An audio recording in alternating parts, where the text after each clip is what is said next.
So I'm going to share a testimony that happened. What's today? Today's Friday. This happened on Monday, which was the King's birthday, which is the public holiday in Australia where I live. And so it was a public holiday on Monday, and it's spring here in Australia, which means all the animals go crazy. So all the snakes start going crazy, birds start going crazy, all kinds of stuff. Like basically everything that was dormant in winter starts trying to kill you and attack you for no reason. So there's this walking track I usually take my children to, which I've been taking them to for probably like 2 years now, and we go there almost every afternoon. And we had to stop going there a few weeks ago because of the magpies, which are a type of bird in Australia, which is like almost a raven type bird.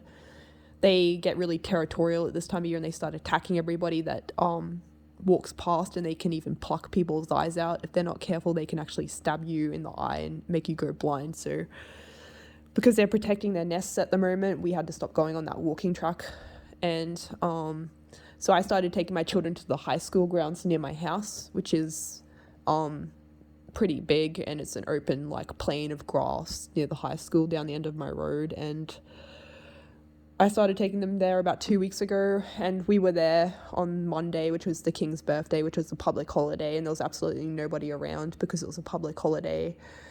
And so I was just walking around listening to some Bible stuff on my phone, and my children were sitting under the trees where they usually play. And I'm just walking around minding my own business, and my kids are just playing. And then all of a sudden I turn around because I just felt to turn around, and then this guy just started coming out of nowhere towards me. And he had like these tattered looking clothes on, like he was dressed like pretty gross.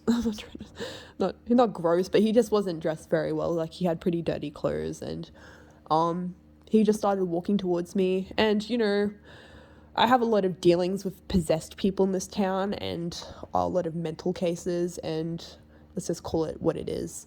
And I was just thinking, well, here comes some person to attack me and that sort of thing, because a lot of people manifest it against me when I go out, because what's in them doesn't like what's in me. I can just be minding my own business, and then people will start pretending to be birds in front of me. God's my witness.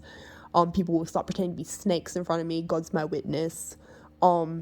People will just start doing weird stuff, talking to themselves in front of me, calling out my name and all kinds of weird stuff. So like I deal with a lot of spiritual warfare, you can call it, in this town. We'll say it in a nice way. So here I am, I'm just thinking, well, here comes another compromised individual to come and attack me. But anyway, so I was just waiting for this guy to square up with me as I listened to my Andrew Womack. And he got out his phone without saying a word and walked over and put his phone in my face. I was like, and he's like, "Excuse me, ma'am." He was really polite. He was probably about my age, and I couldn't believe how polite this guy looked, or was, considering how he looked. And he said, "You should leave straight away." He said, "Because right there under those trees where your children are playing," he said, "just 20 minutes earlier I was walking past just before you got here." And he said, "There's 3 eastern brown snakes under that tree hissing." He said, "When I walked past earlier," he said, 20 minutes ago, he said, "there was 3 eastern brown snakes under that tree hissing." And they were obviously either mating, or they were trying to have a fight with each other and square up with each other. But anyway, I was shocked, because eastern browns are the most deadly snakes in Australia, besides the inland taipan, which is can kill you in less than half an hour. So these snakes, these eastern brown snakes, these 3 brown snakes that were under the tree where my children were playing, even a child, they could probably kill a child in less than 10 minutes from the venom. Could kill in less than 10 minutes, I'd assume, in a child, if it can kill a grown adult in less than half an hour. So if this guy didn't come up to me and warn me about this, I would have been oblivious, because I just assumed that the high school ground was a safe place to take my children. And I was flabbergasted, and I just said to this guy, "Wow, thank you for that, telling me," because I was just oblivious to the fact that there was those snakes down there. So I just rushed. I got my children, I put them in the car straight away, and I took them away. And I was just so thankful that God sent that guy to warn me, because if that guy didn't warn me, my children probably could have died and I wouldn't be sitting here like I am right now. I would probably be arranging funerals for my children. So it just goes to show the hand of the Lord upon those that choose to take refuge in him and make him their fortress. And the Lord will sometimes send people to warn you and that sort of thing. Like, there was no reason for this guy to just come out of nowhere. Like, I didn't see where this guy came from and that, but he just came out of nowhere. And what's the odds of this guy just happening to come back as soon as I get there? Like, he like, from where he walked, he wouldn't have even got to the shops before he returned. So I have no idea why he was even walking down that way. But the fact that he came back as soon as I got there was just mind-blowing, that he even came back and warned me. Because if my children were sitting there for like 20 minutes without this guy warning us, chances are my kids probably would have got bitten by these snakes, because my children are my youngest is 1, and my middle one that was playing there too is only 4. So I'm assuming that they don't have any snake sense. I've never seen them. They've never seen a snake before, so God knows that they would have picked it up or something and tried to play with these snakes. So I just wanted to share that, because I didn't get the chance the other day to share that testimony, because I find it very amazing. I've had a lot of encounters where God's done that sort of thing for me before, and I'm sure you have too. And God has assigned a guardian angel to everybody on earth. And that's why, you can have like 30 near-death experiences in your life and still somehow not end up dead. Because if we didn't have a guardian angel assigned to us, then we'd all be dead by now, because we're so pathetic at taking care of ourselves that we'd all be dead. Like, the amount of near misses that the average human being has is pathetic. Like, it's just constant. And even unsaved people have angelic encounters, and it's simply because God's good enough that he's put enough work into you where he's called you very good, to the point where he has assigned an angel to you to keep a watch over you. So you can find that in Psalm 91. I call them the Psalm 91 angels, but really I suppose you could call them guardian angels too. The angels, Psalm 91 verse 11, for he shall give his angels charge over thee to keep thee in all thy ways. There's also another Bible verse that talks about how that you can entertain angels unawares. So a lot of people that run into angels, these angels look just like normal, regular human beings, and they just act like normal people, but they actually are sent to either bring a warning or to help in time of need, or to help you out of a situation that you can't physically be delivered from. And a lot of people encounter angels also in physical form. And that could have been the case the other day with this guy that just came out of nowhere. He could have been an angel, because usually angels aren't, they come in humble form. They don't come as like this really handsome guy on a horse with, like armor on. They just look like regular people. Sometimes God will send them as looking like slobs to see how you'll treat them. That's why God says careful how you treat people, because people entertain angels unawares. And whenever I see someone that looks really raggedy say hi to me, I'm always kind to them and that sort of thing, because I know that there's a blessing for that. And also because I just don't give a crap what people look like. I'm nice to everybody. Unless you're trying to attack me, then I'm probably gonna have to pray for you. But so I just wanted to share that testimony of God's goodness, and that he protected me and my children from dying from these eastern brown snakes the other day, that I was completely oblivious of their voyage under the tree. And this happens a lot. Like I said before, I've been delivered of car accidents. Like, back in probably 2018, I drove up the side of this embankment at midnight in the rain. It was pouring rain. My nav man cut out, and I decided to pull over on the side of the road because of this pouring rain. It was midnight, and I was in a town that I don't live in, so I was not familiar with this town. And I pulled off on the side of the road, but I wasn't aware, because of my headlights were so dim at the time. They were so crappy that I couldn't see through the rain. So I just pulled over onto the side of the road, and I didn't notice, because of my headlights were so dim, I didn't notice that it was actually an embankment that goes off the side of a cliff. Anyway, so I couldn't get out of my car.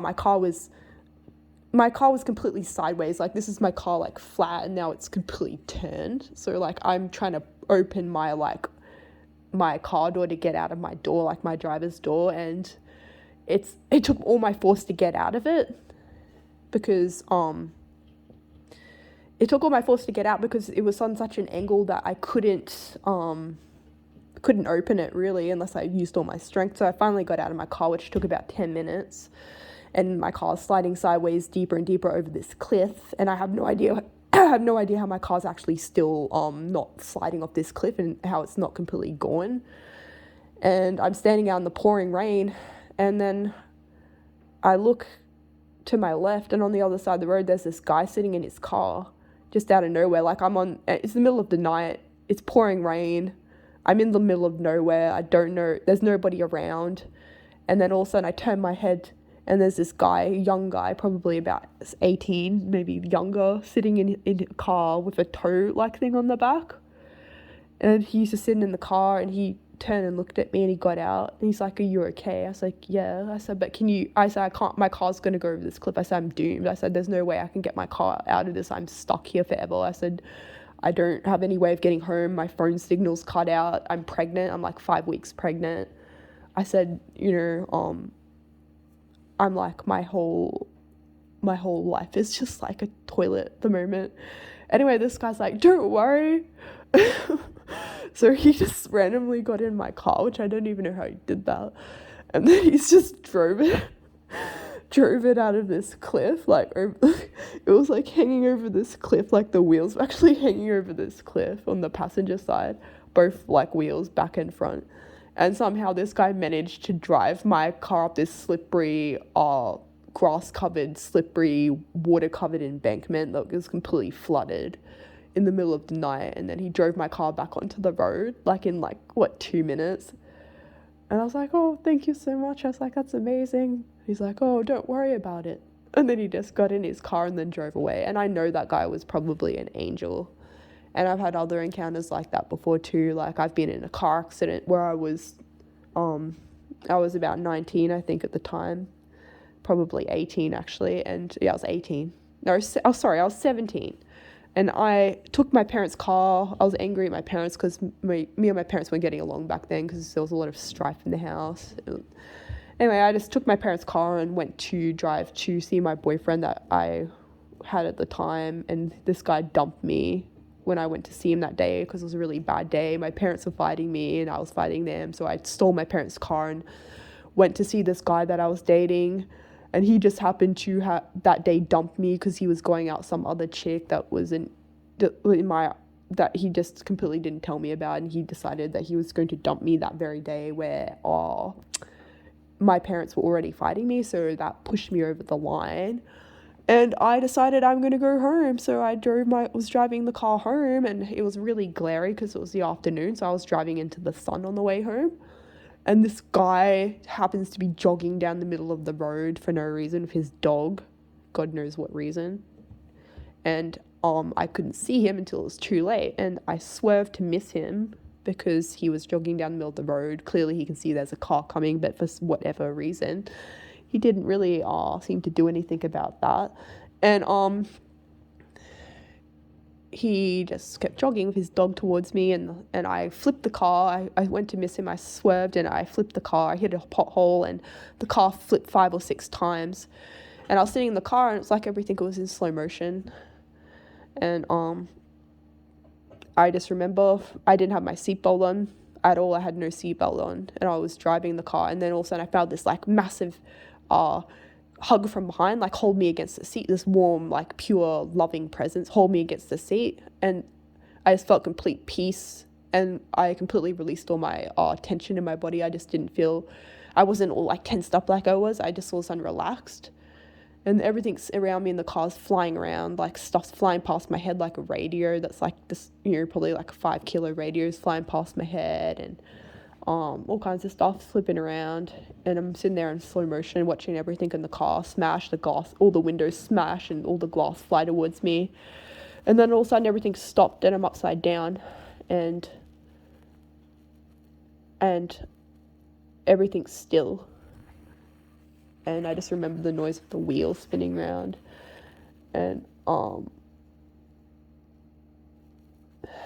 then I don't know, was it the wheel? I don't know. I think it was like something making a wheel noise. But anyway, I climbed out. I looked around and there's absolutely no damage on my body. I had like a tiny scratch on my leg, but I don't even think that was from the car. And then there was a wind. Right next to where my head was, all the roof was caved into the car. Like it was completely like what would you call it? Like, you know, like when it was like can, like when you squish a can, and all around me was like squished in. The roof was squished in, but like my head, where my head was fine. Anyway, I just got out. I kicked the window out on the passenger side and climbed out. And I just sat there on the grass laughing. I don't know why I was laughing. I wasn't even shaken by it. And then this guy that was jogging decided to jog over to me. And he didn't even really talk to me, just stared at me. I'm like, "You okay, sir?" Because I'm about to throw some hands. But anyway, I don't remember if he called the ambulance or not. But just my dad was out hunting at the time this happened. And mum called him home when I stole the car. And then he just happened to drive past. He was probably like 2 hours out. He just happened to get home or be driving past the exact same time that my car flipped, and he just happened to be there when I climbed out of the car. And he's like, "What have you bloody done to my car?"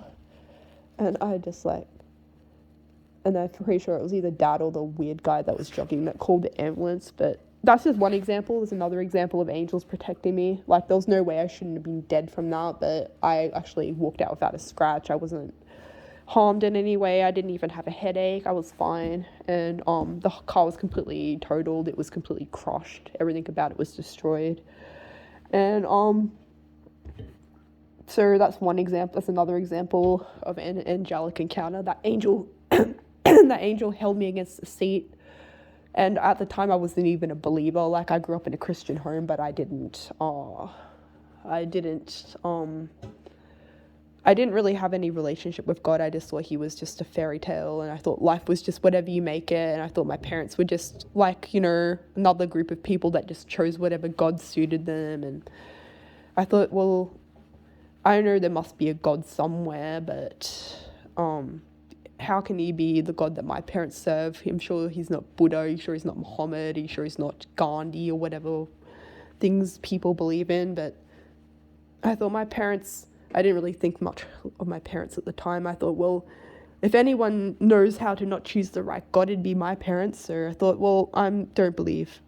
But when that angel grabbed me, then I realized something's going on, and someone out there is protecting me. So it wasn't until that was probably around, I think that was either 2009 or 2010 that happened.